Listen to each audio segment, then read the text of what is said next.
J'ai écouté pour vous la voix des speakers et speakerines anonymes qui annoncent les cadeaux dans les jeux télévisés. Le plus ancien de ces jeux, c'est bien sûr la roue de la fortune. Mais il en existe désormais des dizaines d'autres. De questions pour un champion au juste prix, en passant par pyramide, où l'on entend ces fameuses voix off, qui annoncent les super cadeaux. Car dans tous les jeux que je viens de citer, les candidats gagnent des cadeaux, et ces cadeaux sont présentés grâce à de belles images très intéressantes accompagnées de voix off qui les commentent avec 3 couches de superlatifs. Et manifestement, la consigne a été donnée à ces speakers et Kérine de mettre un grand sourire dans leur voix, pour qu'on sente bien la joie et l'optimisme et la bonne humeur qui émanent de cette distribution des prix.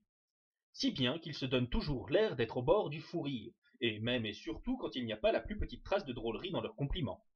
Ça donne à peu près ceci.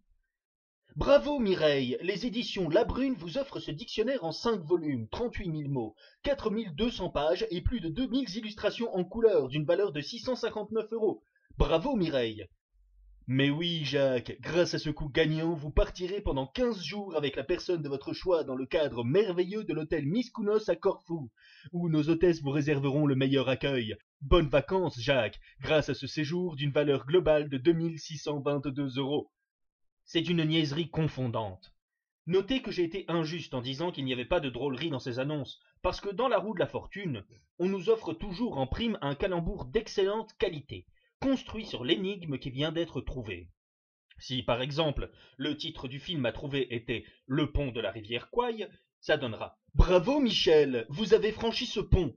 Et déjà là, le gars est mort de rire, puisqu'il vous permet d'emporter, etc. Ou bien, s'il fallait trouver le rouge et le noir, on entendra Mais non, Lucette, vous n'avez pas à rougir, cette bonne réponse vous permet d'emporter, etc. Avec tant d'invention et tant de finesse, on comprend que le speaker a du mal à tenir son hilarité. Mais, jeu de mots ou pas, l'essentiel est d'avoir l'air de bien s'amuser. On devrait essayer d'employer ces gens-là au journal télévisé, pour adoucir les nouvelles douloureuses. Et puis, en Turquie, un tremblement de terre a secoué la petite ville de Bolsoum. Les premiers bilans font état de plus de 400 morts et quelques 2000 blessés, le tout d'une valeur globale de 1021 euros.